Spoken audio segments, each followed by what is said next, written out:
Hariom Swami ji. Good morning. Good morning. सुप्रभातम। हमने ऐसा कहना था आपको कि हमें स्टे मिल गया है। कल जब मैंने आपसे बात की थी तब मेरे पास पेपर नहीं आया, तो उसके बाद स्टे मिल गया है मुझे। मुझे स्टे की खबर मिल गई है पहले ही, तुम्हारे पहले मिल गई। अच्छा जी। तो अब हम ऐसा कह रहे हैं कि बहुत दिन हो गए, जैसे काम संभालना बहुत जरूरी है, नहीं तो सब कुछ खराब हो जाएगा। क्योंकि यहाँ के ट्रस्टियों का आपको पता ही है वैसे तो, बाकी हम तो इनके साथ में रहे, हमें भी इन बातों का सारा पता है। तो जैसे स्वामी जी इनके सामने हमें चद्दर दे के गए थे, इन्होंने मीटिंग में साइन भी किए थे, लेकिन देखो मुकर गए हैं। उसके बाद साइन हमारे पास पड़े हैं इनके, ये सहमत है हमारे साथ भी, क्योंकि इनको आदत है बाद में चीची करने की। जा तो ये स्वामी जी के सामने उसी टाइम ही रख देते कि हमें ये मंजूर नहीं है। उन्होंने कहा था कि जैसे हमारी चीज हम इनको देना चाहते हैं, ये संभालेंगी। स्वामी जी विश्वास भी करते थे, और हम चाहते हैं कि जैसे उन्होंने हमारे ऊपर विश्वास किया, हम उनका कार्य वैसे ही संभालें। क्योंकि हम चाहते हैं कि ये पैसा ना खाएं, उनका जो पैसा है, जो चीज़ है, चाहे कोई प्रॉपर्टी है, कुछ भी इसी के अकॉर्डिंग ही लगता रहे, जैसे वो सोच रहे थे, जैसे हम आगे सोच रहे हैं कि स्वामी जी का नाम ऐसे ही चलता रहे। तो हम उम्मीद करते हैं कि आप हमारे साथ ही होगे हमेशा, आपके साथ, आपको साथ लेके ही चलना चाह रहे हैं हम। ठीक है। हाँ जी। और बात रही अनुज की, अनुज ने स्वामी जी को भी बहुत परेशान किया और हमें भी बहुत परेशान किया है। तो इसलिए हम नहीं चाहते कि हम हरिद्वार में जैसे उन्हें जा रहे हैं, तो हमारी कोशिश है कि हम पूरा पहुंचे वहां पर, क्योंकि बाकी कार्यक्रम में हम आ नहीं सके। अब हमें स्टे मिल गया कि हम आ जा सकते हैं, तो उस अकॉर्डिंग मैं चाहती हूँ कि हम आएंगे। नहीं नहीं, वो जो तुमको स्टे मिला है, हाँ जी, वो पेपर्स हमारी जानकारी में आ चुके हैं। हाँ जी, इसलिए उसमें आपको आने जाने में कोई दिक्कत नहीं, पूजा पाठ में कोई दिक्कत नहीं है। हाँ जी, और लेकिन अभी उस ट्रस्ट का अध्यक्ष कौन होगा, उस ट्रस्ट की व्यवस्था किसके देखरेख में चलेगी, हाँ जी, बेटी ये तय होना अभी बाकी है। ये तय ट्रस्ट करेगा। और जो कुछ जिन लोगों ने किया है, हाँ जी, उन लोगों ने सभी ट्रस्टियों को विश्वास में लेकर नहीं किया है। हाँ जी, इसलिए बेटी अभी तुम किसी लीगल पछड़े में मत पड़ो। अगर लीगल पछड़ में पड़ोगे तो दिक्कत हो जाएगी तुमको। ठीक है।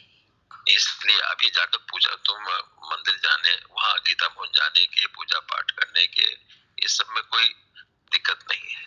हाँ जी, हाँ जी, लेकिन अगर कहो कि गीता भवन का तुम संचालन करो, हाँ तो जी, अभी ये अधिकार तुमको इस स्टे से नहीं मिलता है। अच्छा जी, इस स्टे में तुमको ये अधिकार नहीं दिया गया है कि गीता भवन का संचालन करो। तुम्हें केवल पूजा पाठ का अधिकार दिया गया है। ठीक है। इसलिए बेटी अभी तुम जल्दबाजी मत करो। नहीं नहीं, तुम जो चाहोगे वही होगा, लेकिन जल्दबाजी मत करो, धैर्य से। और ये धार्मिक संस्था है, हाँ जी, हाँ कोई जी, सरकारी प्रोजेक्ट नहीं है। इसलिए धार्मिक संस्था में सभी लोगों को विश्वास में लेकर चलने की एक प्रवृत्ति होनी चाहिए बेटी। हाँ जी, हाँ जी, ठीक है जी। हाँ, तो इसलिए सब बड़े सहूलियत से सब कुछ हो जाए। हमको कहाँ फुर्सत है कि मैं मोगा आकर सब कुछ करूंगा। हमें तो कोई हैंड चाहिए ही चाहिए ना। हाँ जी, हाँ जी, लेकिन बेटी ये सोचो, इस ट्रस्ट का अध्यक्ष कौन होगा, इस बारे में तुम अध्यक्ष तो नहीं हो सकती। नहीं, जैसे स्वामी जी हमें जो सेवा देके गए हैं उसके नहीं, अकॉर्डिंग ही करना चाहते नहीं हैं। नहीं, मेरी बात सुन हाँ लो। जी, हाँ तुम जी, ट्रस्ट के अध्यक्ष नहीं हो सकती। सेवा का जहां तक सवाल है, हाँ जी, हाँ मैं जी, तो मन बना चुका हूँ। अब टेलीफोन पर मैं तुमसे बात नहीं करूंगा, हाँ जी, हाँ जी। लेकिन मन बना चुका कि तुम्हें कितना अधिकार देना चाहता हूँ, कितना बड़ा अधिकार देना चाहता हूँ। नहीं, अध्यक्ष क्यों नहीं बन सकते हम? नहीं, तुम अध्यक्ष नहीं बन सकती। अध्यक्ष तो इस संस्था के चिन्मयानंद ही होंगे, दूसरा कोई नहीं हो सकता। इसके लिए सुप्रीम कोर्ट तक लड़ाई लड़नी पड़ेगी, लड़ी जाएगी। लेकिन ये भ्रम तुम्हारे मन में नहीं होना चाहिए। कल कमलपुरी भी यही भाषा में बोल रहे थे। अगर आप नहीं इस रास्ते पर चलोगे तो कामयाब नहीं होगी। लेकिन जहां तक है तुम्हें सेवा का अधिकार, गीता भवन का अधिकार, ये सब मिलने की बात, ये सब तय की जा सकती है। लेकिन बेटी उतना ही सोचो जितना संभव है। केवल 2 लाइन की लिखी हुई वसीयत तुम्हारे फेवर में काम कर पाएगी, वो काफी नहीं है। और तुम वसीयत पर जोर दो भी नहीं, क्योंकि अगर तुम वसीयत पर जोर दोगी तो फंस जाओगी, क्योंकि आपराधिक मामला है वो। जिस तरह वसीयत लिखी गई है, जिस तरह वसीयत की गई है, वो एक सामान्य नहीं है, बल्कि उसको आपराधिक दृष्टि से देखा जा रहा है। इसलिए कानूनी मदद मैं तुमको करना चाहता हूँ, तुम्हारे फेवर में करना चाहता हूँ, लेकिन तुम्हारी जल्दबाजी में या कमलपुरी की बेवकूफी में कुछ नुकसान हो जाए, मैं नहीं चाहता हूँ। नहीं, हम कोई जल्दबाजी नहीं कर रहे, हम तो स्टेप बाय स्टेप जैसे कानून मैं इसीलिए मैं कहता हूँ तुम मुझसे बात करो।